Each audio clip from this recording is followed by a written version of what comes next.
어쩜 이렇게 시간이 안 가는지 정말 버스 안에서 고인 이불 속에서 고인 고인은 언제나 너에게 고인 Assalamualaikum warahmatullahi wabarakatuh. Perkenalkan, nama saya Fitri Wijanti dari Poltekkes Permata Indonesia Yogyakarta. Saya dari Prodi Kebidanan. Di sini saya akan menjelaskan bagaimana cara terjadinya menstruasi pada wanita. Menstruasi atau bisa disebut dengan haid atau datang bulan merupakan peristiwa peluruhan dinding rahim atau endometrium karena sel telur yang tidak dibuahi. Tahap menstruasi yaitu fase menstruasi, fase praovulasi, fase ovulasi, dan fase pasca ovulasi. Yang pertama yaitu fase menstruasi.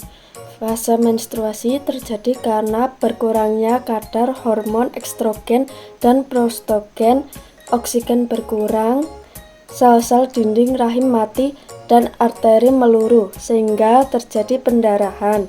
Terjadi selama 7 hari. Yang kedua yaitu fase praovulasi. Praovulasi yaitu masa pembentukan dan pematangan sel telur atau ovum di dalam ovarium. Hal ini dipengaruhi oleh peningkatan kadar estrogen.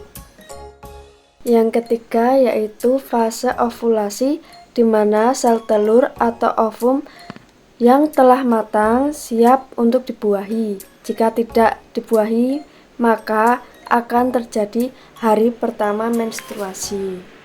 Yang keempat yaitu fase pasca ovulasi. Pada fase ini masa kemunduran ovum bila tidak terjadi fertilisasi.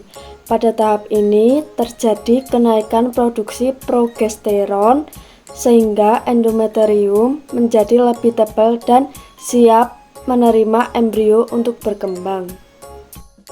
Apa sih hormon yang berperan dalam proses menstruasi itu? Hormon yang berperan dalam proses menstruasi yaitu ada hormon estrogen yang berfungsi untuk membantu perkembangan serta perubahan saat masa pubertas wanita. Kedua, hormon progesteron yang berfungsi mengatur siklus menstruasi dan mendukung kehamilan dan ovulasi.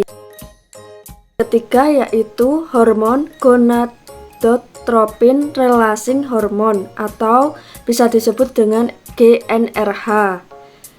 Berfungsi untuk membuat hormon seks, testosteron, estrogen, dan progesteron yang penting untuk kematangan seksual, dorongan seks, dan kesuburan. Yang keempat, hormon follicle stimulating atau FSH yang berfungsi untuk membantu mengontrol siklus menstruasi dan produksi sel telur dalam ovarium.